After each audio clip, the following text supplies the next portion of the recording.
اس کو جڑا آدمی مردا ہے وہ بارے ذہن چ گل جی بٹھاؤنی جی رہ گئی،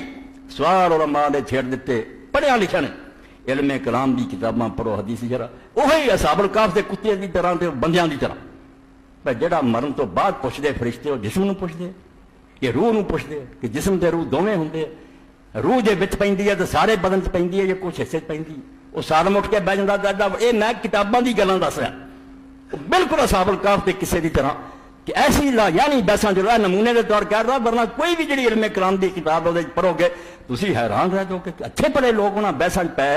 جنہاں دا اس دنیا کسے کو ذریعہ نہیں حل کرنا کچھ، وہ چیزاں عالم غیب نال تعلق رکھدیاں، ایک نویں دنیا جتھے دے قانون ہی وکھرے، اتھے دا اٹھنا ہو رہا، اتھے دا بہنا ہو رہا، اتھے دا چلنا پھرنا ہو گیا، ایس جہان دے قانون اتھے لاگو رہے مسئلے الجھدے جان گے، حل نہیں کوئی بنے۔ یہ تد میں گل شروع کی کہ میں ویکھیا کہ پچھلے خطبے تو بے شمار بچوں نے ٹیلی فون جی وہ بندہ اٹھ کے کیویں بہندا، تد میں سمجھایا کہ گل پلے بنو کہ موت ڈرن دی شے نہیں، کیا کرن دی شے،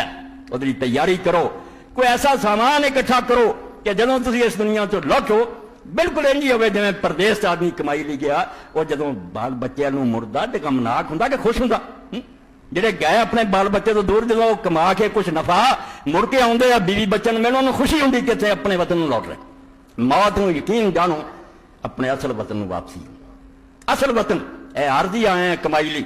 مت الاولیاء حضرت علی رضی اللہ عنہ فرمایا ڈیڑھا عرصہ دنیا بری شے، کم بختو دنیا بری کیوں شے، دنیا منڈی ہے جسے تسی تجارت لے آئے، کچھ کماؤ تاکہ اس منڈی سے جب واپس جاؤ بہت سارا منافع لے کے جاؤ، اینا کمایا ہوئے بھی تسی خدا دے سامنے رکھ دیو کہ اللہ تو موقع دیتا سی، اے ویکھ نیکیاں دے ٹھیر کما کے لینا، تیری توفیق نہ سی بھئی اجر ہوگا، اس تو گھبراؤن دی گل نہیں، بالکل مولی غلام رسول رحمۃ اللہ علیہ جنہیں موت دے بارے فرماتے مڑ ناکا در قدم پچھاڑی تے چل ول دیس پرانے، اونٹنی دی مثال دیکھے آندے تو دنیا چین سمجھ میں اونٹنی ہے، آندے وطن نو مڑنا ہے، موت کی ہے اصل وطن نو واپسی، اے عارضی ٹھکانہ جڑا چھڈ کے مڑ ناکا، اے اونٹنی چل مڑ ناکا در قدم پچھاڑی تے چل ول دیس پرانے، سفری مڑے کرانوں جاندے تے جتھ ہمیش ٹھکانے، یہ 50-60 سال مڑے سی، ایک مسافر خانہ سی جتھے تو کمائی لی آیا سن جا رہے ہیں اپنے صرف اے صحابہ کرام رضوان اللہ علیہ مجمعین نے سمجھا، اولیاء اللہ نے سمجھ لیا، اس تو موت دے وقت گھبرائے اللہ اکبر۔ بسم اللہ الرحمن الرحیم۔ عن البراء بن عازب عن النبی صلی اللہ علیہ وسلم قال یثبت اللہ الذین آمنوا بالقول الثابت قال نزلت فی عذاب القبر فیقال له من ربک فیقول ربی اللہ و نبی محمد فذلک قوله عز وجل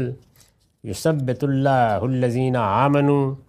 بالقول الثابت فی الحیات الدنیا و فی الآخرہ۔ یہ مسلم کی روایت ہے، رقم ہے 2871۔ وہی عذاب قبر کی روایتیں ہیں، اس میں قرآن مجید کی بعض آیتوں کا حوالہ بھی آیا ہے، یہاں پھر اسی سلسلے کی ایک روایت زیر بحث ہے۔ ترجمہ ہے، براء بن عازب رضی اللہ عنہ کا بیان ہے کہ نبی صلی اللہ علیہ وسلم نے فرمایا، اللہ تعالیٰ کا ارشاد، یہ سورہ ابراہیم میں ہے، سورہ ابراہیم کی 27 آیت ہے، یثبت اللہ الذین آمنوا بالقول الثابت، ایمان والوں کو اللہ محکم بات سے ثبات عطا فرمائے گا، یعنی ان کے قدم جما دے گا۔ ایمان والوں کو اللہ محکم بات سے ثبات عطا فرمائے گا۔ یہ کہتے ہیں کہ نبی صلی اللہ علیہ وسلم نے فرمایا کہ یہ قبر کے عذاب کے بارے میں نازل ہوئی ہے، اس لیے کہ مرنے والے سے قبر میں کہا جاتا ہے کہ تیرا رب کون ہے، تو وہ کہتا ہے کہ میرا رب اللہ ہے اور میرے نبی محمد ہیں۔ یہی بات ہے جو اللہ تعالیٰ کے فرمان یثبت اللہ الذین آمنوا بالقول الثابت فی الحیات الدنیا والآخرہ میں بیان ہوئی ہے۔ اب ظاہر ہے کہ یہاں یہ سوال پیدا ہوتا ہے کہ قرآن مجید نے تو یہاں فی الآخرہ کا لفظ استعمال کیا ہے، یعنی دنیا میں بھی محکم بات ثبات قدم کا ذریعہ بنتی ہے۔ محکم بات کیا ہے؟ اللہ کا کلمہ، اللہ کی کتاب پر سچا ایمان، اللہ کی طرف رجوع۔ یعنی اگر کوئی آدمی اپنی پوری زندگی اسی اصول پر بسر کرتا ہے، غلطیاں کوتاہیاں تو بڑے سے بڑے لوگوں سے بھی ہو جاتی ہیں، لیکن یہ محکم بات ہے، یہ محکم زمین ہے جس پر وہ کھڑا رہتا ہے، تو فرمایا کہ اللہ دنیا میں بھی اس کو ثبات عطا کرتا ہے۔ قرآن کی آیت کا مطلب یہ، اور آخرت میں بھی۔ تو اس میں تو دنیا اور آخرت کے الفاظ ہیں، اس میں قبر یا برزخ کا ذکر کیوں کیا رسالت مآب صلی اللہ علیہ وسلم نے؟ یہ سوال پیدا ہوتا ہے۔ تو اس پر میں نے لکھا ہے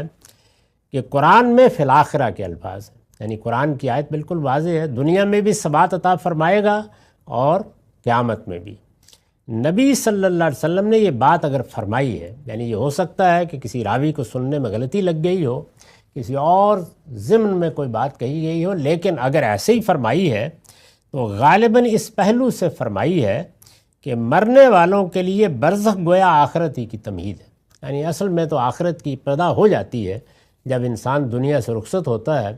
یہ دوسری جگہوں پر بھی بیان ہوا ہے، بلکہ یہاں تک بیان ہوا ہے قرآن میں کہ جیسے ہی فرعون کے دربار میں جس شخص کو اللہ نے محکم بات کی توفیق دی، وہ رخصت ہوا تو کہا گیا کہ وہ جنت میں ہے۔ تو ظاہر ہے کہ جنت تو جب ملے گی لیکن ابتدا ہو گئی گویا اس کی۔ تو جنت کا ذکر، دوزخ کا ذکر اسی لیے مرنے کے فوراً بعد بعض موقعوں پر ہو جاتا ہے۔ اسی پہلو سے رسول اللہ صلی اللہ علیہ وسلم نے بھی یہ ممکن ہے کہ اس کا ذکر فرمایا ہو۔ یہ براء بن عازب کی روایت بیان ہوئی، انہی کی ایک بڑی ہی مفصل روایت اب آ رہی ہے، بہت تفصیلی روایت ہے، اس کو ظاہر ہے کہ اس مختصر نشست میں پورا نہیں پڑھا جا سکتا، تو اس کے اجزاء ہی ہم پڑھیں گے اور دیکھیں گے کہ اس میں کیا فرمایا ہے۔ تاہم اس میں بہت سے خلا بھر گئے ہیں، یعنی اس سے پہلے جو باتیں بیان ہوئی ہیں ان سے کوئی مختلف بات نہیں ہے، وہی اصول ہیں جن کو سامنے رکھ کر یہ ساری روایتیں بالکل واضح ہو جاتی ہیں، لیکن کچھ خلا کہ وہاں کیا معاملات پیش آئیں گے۔ تو اس میں پہلے بھی یہ بیان ہو چکا ہے کہ بعض راوی کوئی چیز تفصیل سے بیان کرتے ہیں اور بعض درمیان کی کچھ چیزیں حذف کر دیتے ہیں، جیسے کہ ہم بھی گفتگوؤں کو جب بیان کرتے ہیں تو ایسے ہی ہو جاتا ہے۔ تو یہ اب وہ روایت ہے جو ظاہر ہے کہ اجزائی میں پڑھی جا سکتی ہے۔ روایت یہ ہے کہ خرجنا مع نبی صلی اللہ علیہ وسلم فی جنازۃ رجل من الانصار فانتہینا الی القبر ولما یلحظ له فجلس رسول اللہ صلی اللہ علیہ وسلم وجلسنا حولہ کأنا علی رؤوسنا الطیر فجعل یرفع بصرا وینظر الی السماء ویخفض بصرا وینظر الی الارض وفی یدی عود ینکت فی الارض فرفع راسہ فقال استعیذوا باللہ من عذاب القبر مرتین او ثلاثا ثم قال ان العبد المؤمن اذا کان فی انقطاع من الدنیا واقبال من الآخرہ نزل علیہ الملائکۃ من السماء بیض الوجوہ کأن وجوہہم الشمس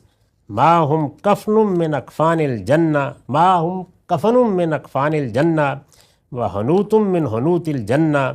حتی یجلس منہ مد البصر ثم یجیء ملک الموت علیہ السلام حتی یجلس عند راسہ فیقول ایتھا النفس المطمئنہ الطیبہ اخرجی الی مغفرۃ من اللہ ورضوان قال فتخرج تسیل کما تسیل القطرۃ من فی السقاء فیاخذها فاذا اخذها لم يدعوها في يده طرفة عين حتى يأخذوها فيجعلوها في ذلك الكفن وفي ذلك الحنوط ويخرج منها كأطيب نفحة مسك وجدت على وجه الأرض۔ یہ روایت مسند احمد سے ہے، اس کا رقم ہے 18534۔ یہ جتنا حصہ میں نے پڑھا ہے اس کا ترجمہ سن لیجئے۔ ترجمہ یہ ہے کہ انہی براء بن عازب رضی اللہ عنہ سے روایت ہے، وہ کہتے ہیں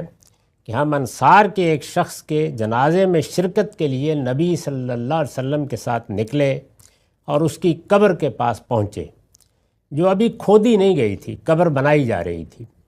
رسول اللہ صلی اللہ علیہ وسلم وہاں پہنچ کر بیٹھ گئے اور ہم بھی آپ کے گرد بیٹھ گئے۔